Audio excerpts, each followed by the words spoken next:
of all time, a perfect show. Something that it did 20 years ago, feel the dust in my bones when I asked that question, but like something it did is really change the way, what we expect for roles for women inside of sports stories about male athletes. And I'm curious, what was it like 20 years ago to be part of a project like this that really sort of changed the landscape for these kinds of stories about women? Is that too much of a question? No, I think it was massively invigorating, and honestly, like I'll just speak from a character who was misunderstood, and until my family stepped in to play, and that became a huge, massive part of the storyline, because here's the thing, nothing's linear and nothing's black and white. And so I think it defied a lot of the time and what was happening. It was before its time. It really talked about misogynist, tendencies and things like that. And it dealt into really, controversial things, I think, especially at the time. Yeah. Which makes it brave. And I think that this show was so brave. And the females that Pieper handpicked, or later down the line, I mean, like Linda Lowy really did a lot of that work, and I feel like it was so beautifully placed, and then the writers did such a great job of conceptualizing everything and really making it relevant and pushing the envelope without beating it over your head. You know what I mean?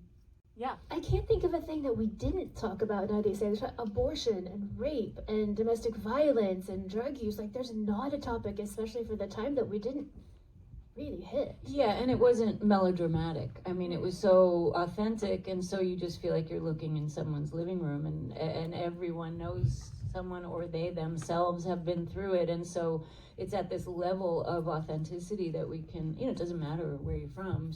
You know a woman who's been in that situation, perhaps, or you yourself, and so suddenly you see these people actually going through it. And I was going to say, on that note, playing somebody older in this scenario where the show is obviously about the young people, but when they brought in your mother and we got that aspect of you, it just, like, for all of us, we want to know where we come from. And so the behaviors can be explained and understood, and you can have compassion then for this young woman, when you see her family. So it was great, the way they treated the older gals. Not that much older, let's be real. Do you feel like that's the moment that your character, I'm just curious if the show did such a good job of introducing these archetypes, these almost stereotypical characters, and then just completely subverting your understanding or your expectations of it. So, like, do you think it's when we meet Tyra's family is when everything changed, or were there other storylines where, like, when that happened, it really opened up the character of Tyra? So I had dinner with Peter Berg last night, and I was talking to him about it, and I was like, remember when I called you and I was like, they haven't put me in 2 episodes, are they writing me off the show? And he's like, I called them and I said, if they're not going to use you, then they need to write you off and blah, blah, blah. And I'm like, well, okay, hold on. Not what I was asking for. I don't want to do that. But it's like, he's like, I just need to get you on the phone with Jason Katims and da, da, da. And they had so many different storylines going on. And like, that was the difference too. And they were developing the characters, and nobody really knew what to do with Tyra. And so this is what I love about Jason, and this is what I love about all the writers. And Liz Heldens, especially, one of our writers, was a massive Tyra advocate. I got on the phone with both of them, and I thought of a very dear friend of mine growing up who I kind of modeled this character after, and she's the smartest person in the room, most beautiful person in the room, and came from just a really bad background. And her mom was never there.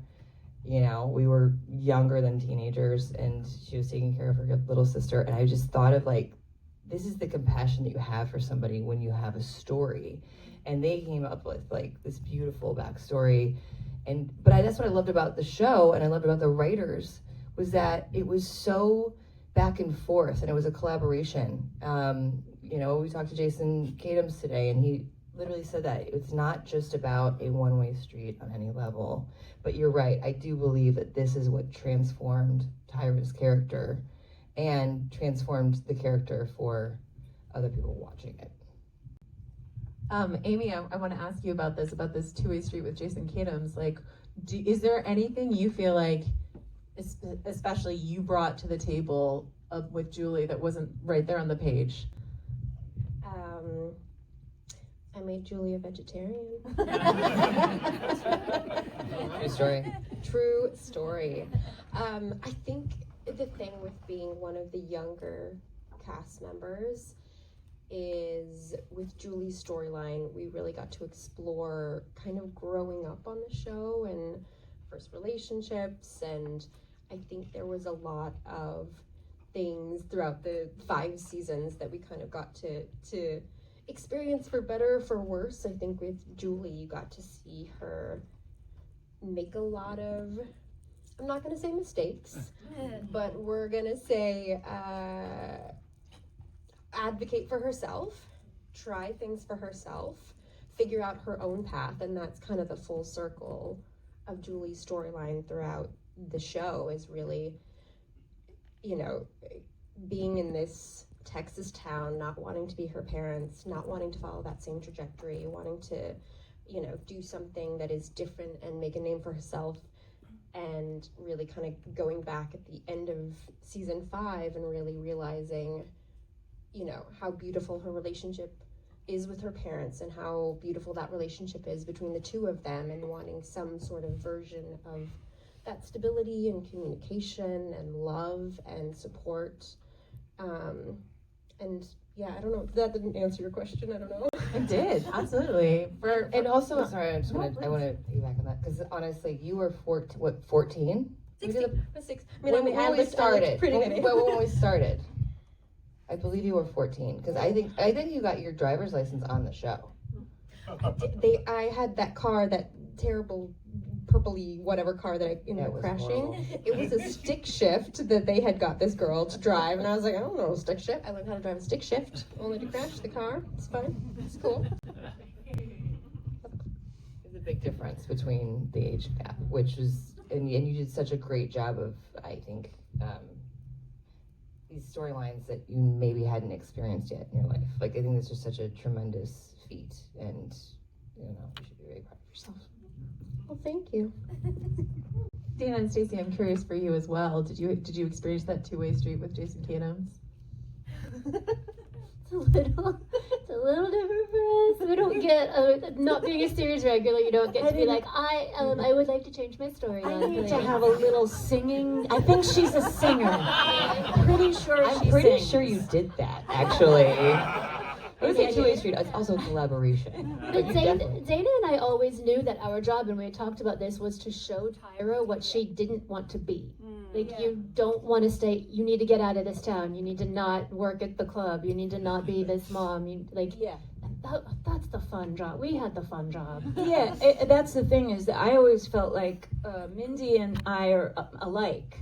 And that we both knew that she was different, and we had to make sure she could shine and get out of our hot mess, you know.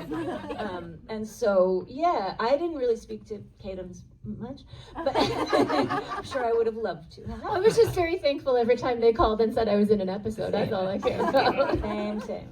In all fairness, like, all the writers were in LA and we were in Austin, so it was like when he would come to set, and Colette House, we were talking about that today, was one of the favorite places for the entire crew, because shenanigans would always happen. Nobody knew what was going to happen. Yeah. Tell me of shenanigans at the Colette household. Naked, like, just gallivanting. Yeah, gallivanting. It's where all the strippers were, and, like, you know, people You fell through a glass table at a party. You know, it was just a lot of stuff. Riggins is there. I mean, there's so much just debauchery happening. I feel like there was, am I imagining this, or was there inappropriate flirting with me with Tim Riggins? Oh, if you totally think did it that on the happened, show. it happened. And in real life. No, I'm kidding. I didn't. But no, it happened definitely on the show. Did it? Because I don't remember. No, you did it. It was great. That was such a good choice. Thank you. See, collaboration. Absolutely. This is a perfect segue into my next question, which is, were there friendships behind the scenes that really helped with some of the more emotional, whether it's flirting with Taylor Kish or whatever you prefer, but were there friendships behind the scenes that really helped with the more emotional, turbulent aspects of playing these characters? Oh, I think for me, these two, I was so in love with them that everything felt real. In our way as actors, it just transfers and you figure that out. But like that, I don't know if you guys remember this night. I think we talked about it. There was a night we were shooting in some restaurant and it was all of us and the Rigginses, and we could not stop laughing. Do you remember that? Yeah, we got in trouble. We got in so much trouble. And Taylor just wouldn't stop. And Derek wouldn't stop. And we were all just like, oh my God. And everybody was like, you guys, we have to get out of here. It was like 2 a.m. and we could not stop. It's that For us, that was really late. Like, I mean, oh, it was so funny, but it was not funny. But that's the stuff that would just feed into. And that's what I think, like, we wouldn't necessarily talk to Kadams, but what our writers were so good at was seeing the relationships that we actually formed. So like watching you and me together, or they watched me and Derek, who played Billy, together, and they were like, they're best friends, they're funny, so then they made us get married. So like, didn't have a say in it, but they watched us be who we are. Right. Yeah. yeah, the last 2 seasons really were, manifested around you guys. It was great, and you obviously, and Zach, and it was just awesome to see all of that. I think all of the real friendships really paved the way for the on-screen friendships. I mean, even Connie's one of still my best friends, and I feel like that helps. Just you show that you and I became friends off camera, which I know, because it was such an age gap, but still we would hang out, and I think that was a really pivotal part of Tyra's path, because without Julie, she wouldn't have gotten to Tammy. And, these 2 gals were just my debaucherous twins. We would just wreaked havoc on Austin. I didn't know it was coming. I'm curious. Well, Aimee, is there anything you want to say about sort of behind the scenes friendships? Being a younger cast member, Austin is not the most under 21 friendly of the cities. We also all fell in love with your mom, because she was there too.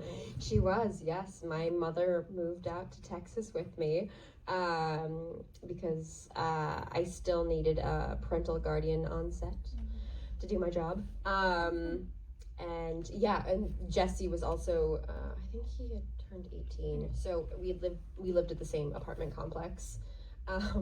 And so while some people went and partook in Austin's finery, Jesse and I, at one point we went to the mall and we bought some longboard skateboards, and we would ride them around like the parking structure, which was pretty great. And then what else would Jesse's from Texas, so I feel like he was able to give me more insight on what it's like living in Texas and what football games are really like, and also amazing musician and singer, and I would tag along to a lot of shows, and that was really pivotal and great in my life. You were also really close to Zach. Zachary, yes, very close to Zachary. I think Zach was also very afraid of me. Was a large age gap. Which at the time I didn't understand, and now looking back and watching that episode, it's shocking. Like, she was such a baby girl, and like I can understand his trepidation, but he was great and lovely, and yeah. Aimee, what's it like for you to watch yourself this young on the screen? I remember that. It's definitely strange seeing myself on screen. There are like certain scenes I don't even remember shooting. I've never actually watched watched Friday Night Lights. I've seen the pilot. I've seen maybe the start of every episode, because there would be some kind of event thing or something. And at the time, it was just because we were working, and you're not at home watching or anything like that. And now, It's interesting. It's like watching yourself in high school. If you could replay every single moment you had that was pivotal in your life in high school on screen, and the awkward faces and the clothing choices and the makeup, and it's a lot. It's a lot because it's what you're seeing on screen, but it's also my own personal life that was going on behind the scenes that I'm seeing and feeling and watching. And there are moments where I'm like, yeah, I get it. And then other times I'm like, oh Lord. But it's a very interesting experience. Something I think that's really interesting about this episode y'all just watched is, in this episode, Lila Garrity is ostracized and shunned for this mistake, or if you want to call it a mistake, she does, this choice she makes. And the people who are the harshest on her are the other women in the town, the other girls she goes to high school with. So I was curious if you had any thoughts about that aspect of the story. As the title of the episode is different for girls. Julie has a great storyline in this episode. Tyra's got a killer scene in this episode where she's like, Tim Riggins, you're making it worse. Stop. But the story is so much about what women go through, but this aspect of like what women can at times inflict on each other. And I was curious if you had any thoughts about that. Patriarchy. Say more. Pitting women against each other, teaching them at a young age that they have to survive, et cetera, et cetera. So it's great. I mean, this show, that's the thing. It's like bringing the women into the mix in the way that they did. It really, because that's how we live. We live in a patriarchy. And so for women, it's confusing for men more than women, but the women are the ones who have to, constantly fight for our lives. Literally. Like, what woman in here feels safe walking down the street in the dark in the middle of the night? Anybody? Any woman in here? No. So, it's like these are the things that are real, that if you can get them up there without melodrama, without like, ooh, you get to really feel these things, right? So, yeah, patriarchy. And we're all women who love women. And I think that's the most important part. Even when Tyra gets mad at, Lila's character, she can empathize, I think, with her. But she's just mad at Riggins. Exactly. Like, why the hell did you do that? No, yeah, and the way that Tammy shows up for every girl in this episode is incredible. Shows up for everybody. Everyone all the time. I'm curious about, this is such an unusually filmed show, and I'm curious if the unusual filming style of the show did it feel freeing for you as actresses on the show? I'm getting a nod already from Stacey, so I would just like to, did it feel freeing or did it feel vulnerable? How did it feel? Oh God, that's interesting. It probably was both, but this was my first TV show, so I didn't realize there was anything different than this. I thought this was how I thought everything went this fast, and I didn't know about continuity and doing the same take every time. And so while we were filming this, I booked a job on CSI, and I was doing like an interrogation scene or something, and in between takes I leaned up against a wall and I got a mark on my arm, and they were like, well, we have to hold now until Stacey's skin goes back to normal. And I was like, oh, we don't do this on Friday Night Lights. This is weird. Well, yeah, and I don't know if you remember, the first day that I had was a scene where you bash my abusive boyfriend over the head with a poker. And so I get in there. I'm like, I've been working and stuff, and I work in things where you're like, stand here, move over here, camera's here. So you're inexplicably behaving like your husband's breaking up with you, yet you're standing by a fireplace because the lights have, so you're trapped. So I get to this show, and the first day is that scene, and I'm new on set, and I'm like, okay. And so then the scene is, and then you pick up the thing and bash him over the head, and then Reiner is like, okay, let's go. And I'm like, what do you mean, let's go? What do you mean? Where are my marks? What are we doing? Just do it. What do you mean, just do it? What do you mean? And I was like panicking, and then he goes, just behave the way you'd behave. And I was like, oh, just behave the way I'd behave? What? Like, oh, okay. You know, and it was like that. And then there you're bashing him over the head, and Tim's leaping over the thing, and we're running out the door and screaming. I was like, this is so fun! That poor guy. Oh my God. But there are actors who would not thrive in that environment. And they Really, didn't. We right? had some, and they didn't last. Yeah, they didn't like it. And a lot of times it was more of the seasoned actors Yeah, who, right. because we were all younger. I'd done a series before this, but like it was still fun and whatever. I still had to relearn acting after this too. Like go stand on that mark, say it like this, look in this light. But we got so used to it, so I always felt bad when like even you coming in, Dana, who's like not used to this kind of, which is Madness. awesome. It makes you use your instincts. Like you have to at a young age nurture what makes you better at this thing, which you normally don't get to do. Usually people are like pointing, going like, go stand there, do this thing. Don't do it like that. That's awful. Do it more like this. And don't look over there. Don't look at the actual person. Look over there because the lighting's hitting you better. And you're like, I don't even know what I'm doing right now. But this is the most important thing for actors is listening. And if you don't know what someone's doing or what they're going to say next, you're listening. And then so suddenly the scene comes alive because we're listening to each other. We're not just blaring, da-ba-boo, and standing here and ba-ba-ba.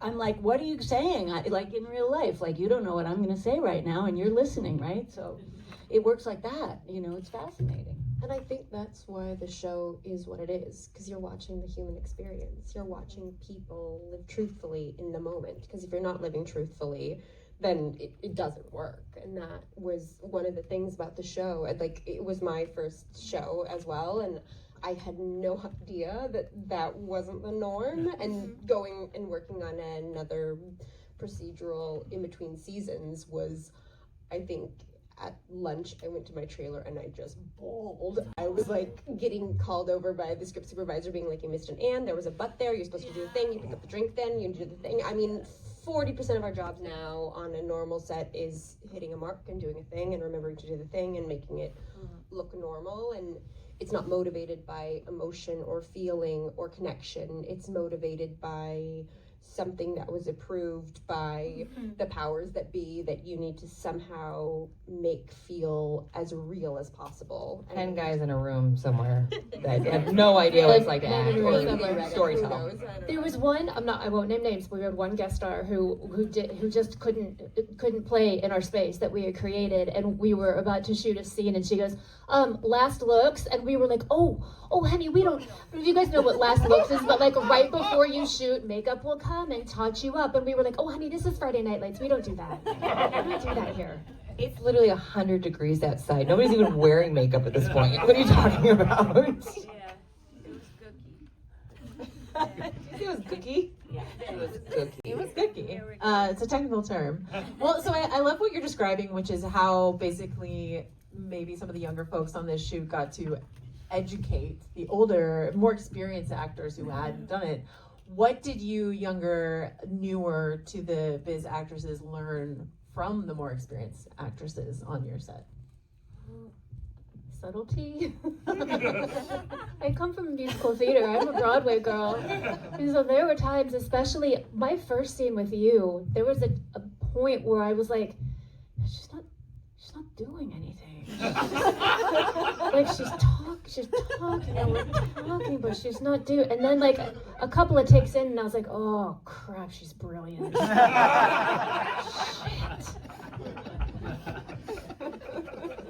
Shit. It is absolutely true. I think it was a lot of education about choose your battles. And the ones that you care about, you fight for. Yeah, that's perfect. Were there women on production on this show that were particularly guiding lights for you while making the show? Karen Wacker is one of mine.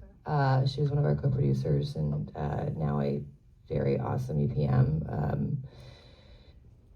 Bridget Carpenter. Yeah, the writer. Carrie Liz Aaron. Heldens, again, Aubrey. who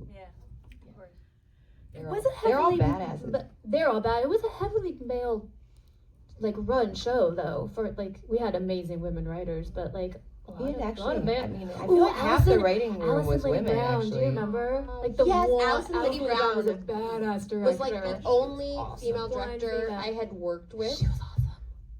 in like 10 years. Yeah, She was, she was a badass. she also What made her about us? Well, I don't like, so our show, we had our executive producer, main like director, Jeff Reiner, and so he would kind of oversee the whole thing. So we'd have these directors come in as you do per episode because they have to, figure out the next episode, so they can't do every episode.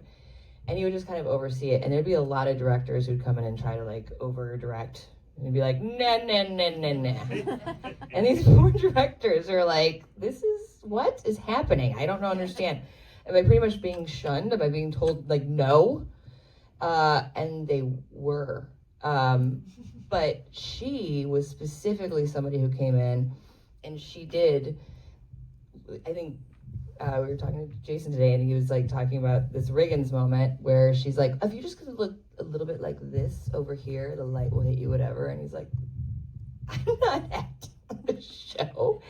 And that was the thing. Like, she just immediately got it. And that's why she came back around constantly throughout our show. So she became a very special person throughout the process. like she would get and sit on the bed with you and like talk things through, and like she played.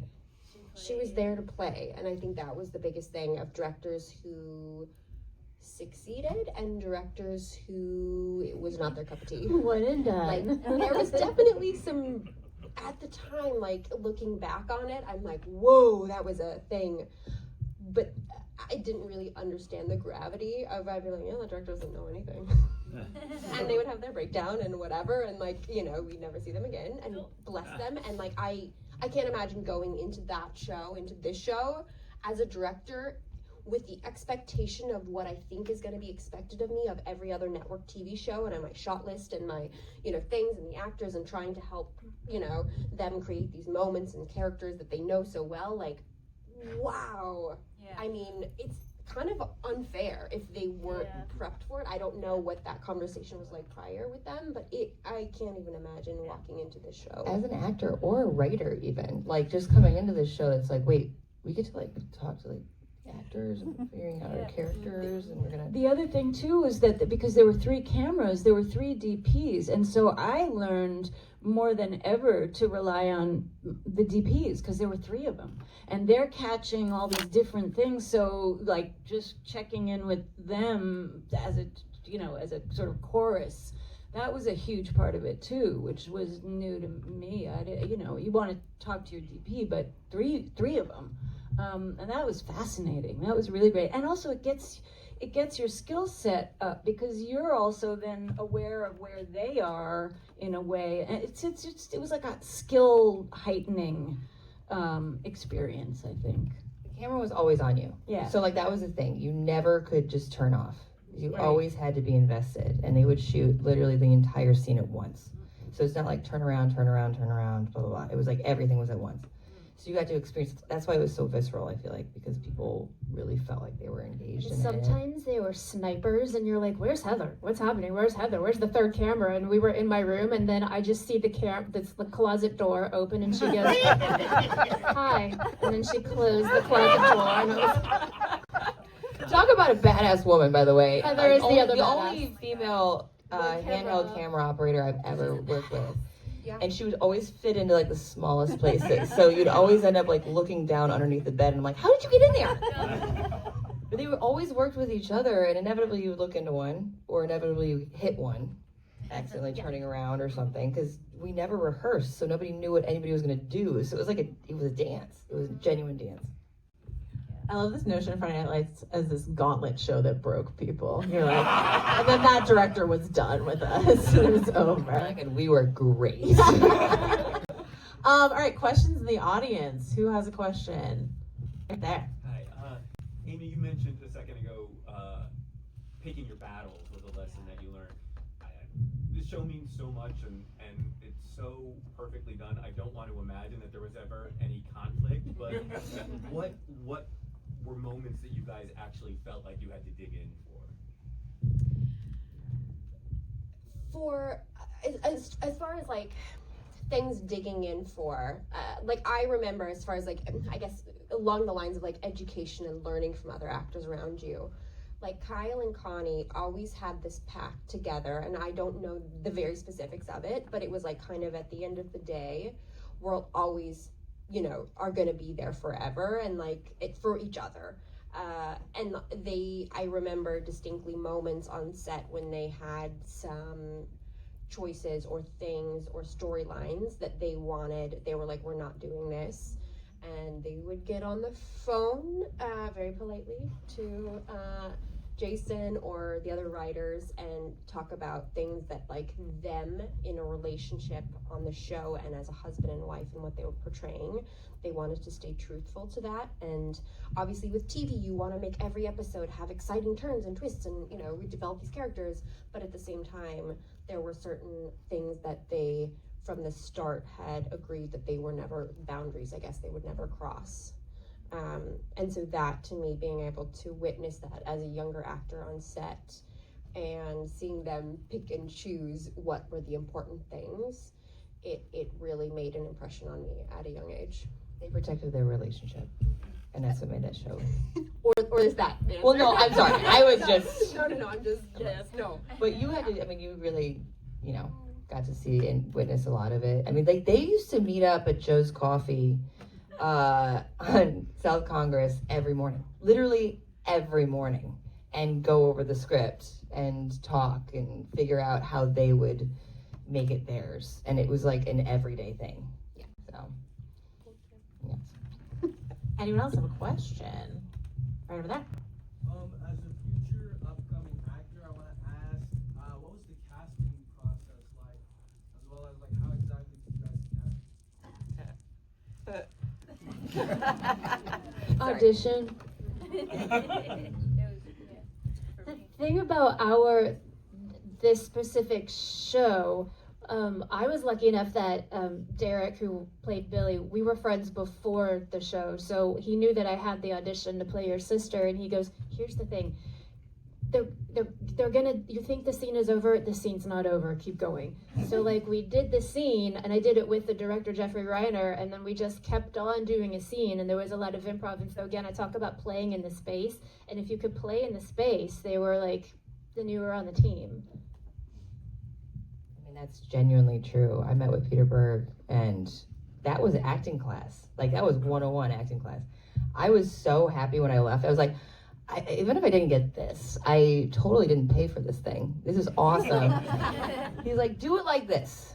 He's like, do it like you're on heroin. I'm like, oh, let me tap into those days. I don't know, like, I'm a 22-year-old girl. I'm like, It was just really, that was what you just had to do. You just had to commit. And I don't know, it was very freeing and very scary.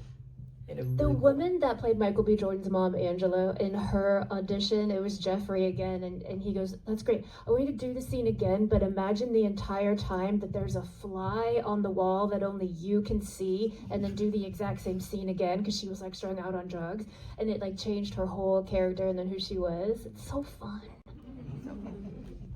Aimee, what was the casting process like for you? Oh gosh, the casting process for me was a little more traditional. Back in the day, you would have, a pre-call, and then you would have a call. If you made it through that, then you would have a call with the casting director, and then if you made it through that, then producers, then if you made it through that, then you'd go to the studio, and then if you made it through that, then you go to network. Now everything's on tape, and everybody has a weird filter on them, and you're like, I don't know, are they an actor? Are they a bot? They really look like? Who knows? We'll see when they show up on set.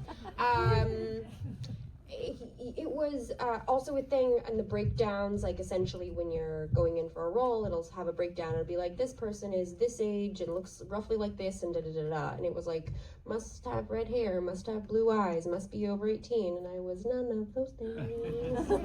And it was a Friday. And I was like, great, cool, I'm going to do this audition. And then I'm going to leave and go hang out with my friends. Just because, would make my agent happy, who's actually in the back of the audience right now. I did my job. I went in the audition. I did a pre-read, and they was like, great, I'm going to actually have Linda come in and read. And I was like, no, you don't want me. I'm not 18. And he was like, that's fine. And I was like, I don't have blue eyes. And he was like, no, it's fine. And I seriously somehow almost talked myself out of the job multiple times. I just wanted to, really just let them know that I wasn't the girl. And then I did that, and then I had producers with Pete. I did the scene, and then at the end of the scene, he was like, so what pisses you off? And I was like, gas prices? They were expensive at the time. I mean, It was 20 years ago. And you know what? Things have not changed. That's why I drive an electric.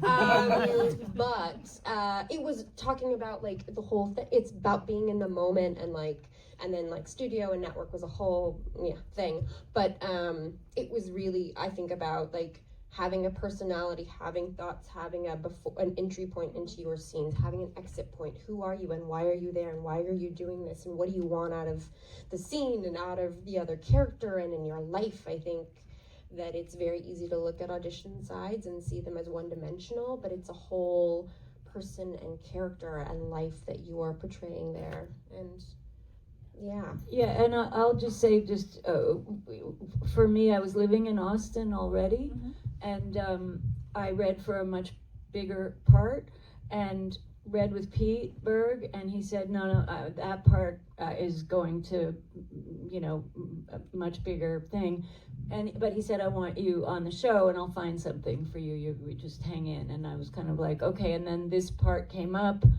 And read with Reiner, and it was the same thing. He just bashed me around in there and just gave me stuff, and I just kept going and over. And LA wanted a fancy actress. They were really going for somebody much fancier, name-wise. And Reiner went to the mat. He went and and I think it's just because I played. I just got in there. I was like, okay, this is fun, and we just kept going, and that was it. You saying that you're not fancy blows my mind because I just you guys too Thank you. I'm like, those small movies you did right before whatever, it's fine.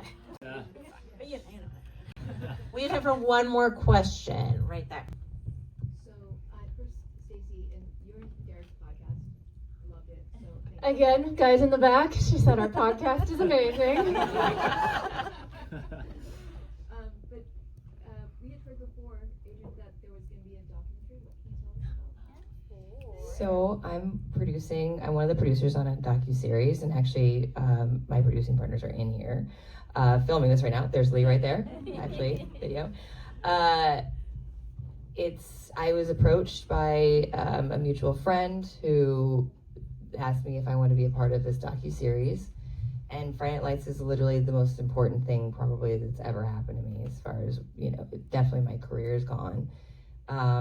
And my life, genuinely. I mean, I live in Austin. I live, breathe this life, and these are my friends, and it's wonderful.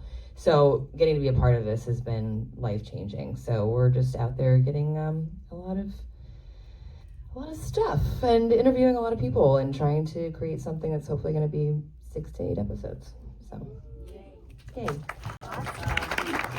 Well, I'm very excited to watch that. Thank you all for being here. Thank you all for coming. If you have thoughts about the episode, you can go on Plex and share your comments and your thoughts. Thank you to ATX. Thank you to Plex. Thank you to these ladies. Thank you to Friday Night Lights. Thank you. Thank you.